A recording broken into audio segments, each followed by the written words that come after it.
Today, we are going to determine the factors that affect the gravitational potential energy and calculate the potential energy of an object. You learned that energy is the capacity to do work. When work is done on a system or object, the energy is added to it. When work is done by a system or object, it gives some of its energy to something else. Like, for instance, throwing a ball means a hand applies a force as an arm swings forward. By applying a force on the ball over this distance, the hand is doing work on the ball and the ball gains kinetic energy. This is what gives it speed. One type of energy is what we call the gravitational potential energy. Try to look on this. Which image possess gravitational potential energy? The children playing or sitting on the ground possess gravitational potential energy. The boy hanging on the string and the boy on top of the hanging tire also possess gravitational potential energy. The boy skating on the playground does not possess gravitational potential energy. The dog running on the ground also does not possess gravitational potential energy. The girl standing and the boy sitting on the slides possess gravitational potential energy. The girl slides on the sliding board does not, while the boy standing beside his bike possess gravitational potential energy. Based on the given examples, how will you define gravitational potential energy? Gravitational potential energy is the energy possessed by an object due to its position above the Earth's surface. Gravitational potential energy is the energy possessed by an object due to its position above the Earth's surface. Potential energy may also be described as energy at rest. Looking at the equation, how will you calculate the gravitational potential energy of an object? From the equation, PE is equals to mgh, where PE is the potential energy and be expressed in joules or J. M is mass and expressed in kilograms. G, or acceleration due to gravity, which is always constant and equivalent to 9.8 meter per second squared. Again, acceleration due to gravity is always constant and equivalent to 9.8 meter per second squared. H means height and expressed in meter. To apply this equation, PE is equals to mgh. Let's try to solve sample problem number 1. A 3 kilograms book is lifted to a zero point 0.8 meter above the table, but the tabletop is 1.0 meter above the floor. What would be the potential energy of the book? A 3.0 kilogram book is lifted to a zero point 0.8 meter above the table, but the tabletop is 1.0 meter above the floor. What would be the potential energy of the book? Step number 1. Identify the given. Mass is equals to 3 kilograms. Acceleration due to gravity, which is equals to 9.8 meter per second squared. Again, this is always constant. Acceleration due to gravity is always equals to 9.8 meter per second squared.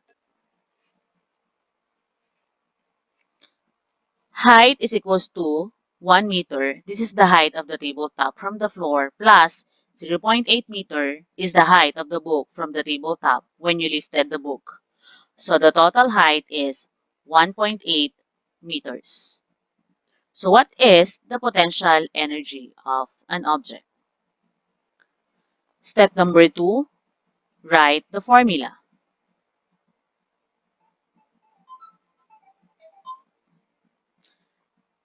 PE is equals to mgh. Step number 3, substitute the given values.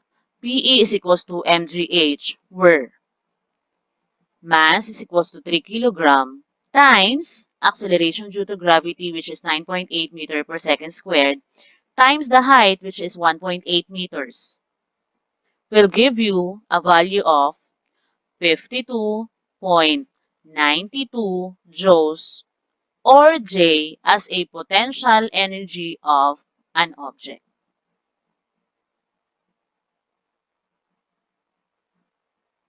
So all you have to do is to multiply 3 kilograms to 9.8 to 1.8.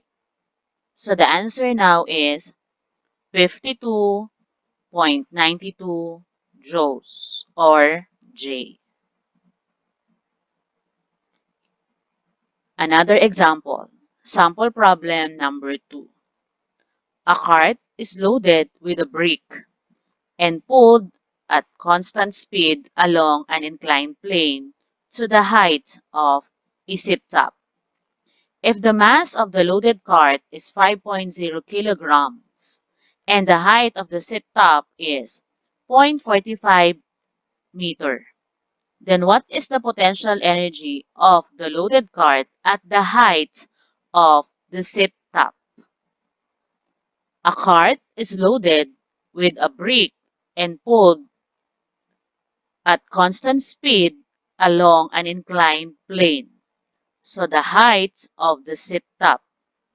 If the mass of the loaded cart is 5.0 kilograms and the height of the seat top is 0.45 meter, then what is the potential energy of the loaded cart at the height of the seat top?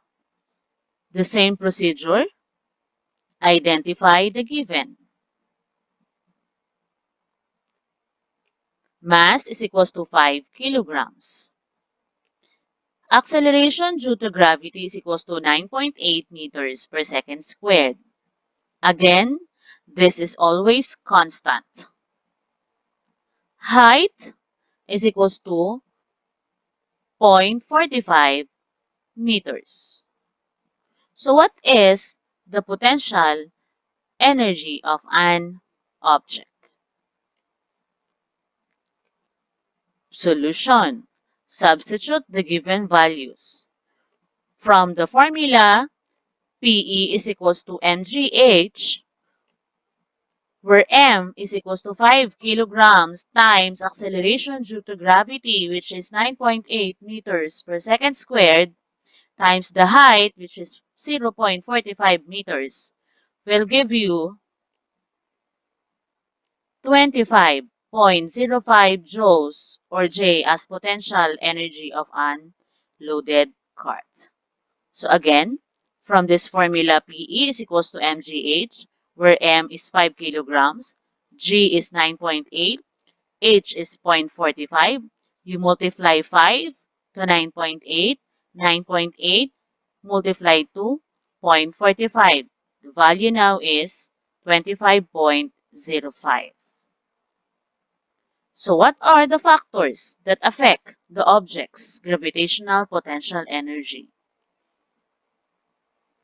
The factors that affect the object's gravitational potential energy are its height relative to some reference point, its mass, and the strength of the gravitational field it is in. I hope you learned something from this. Thank you very much.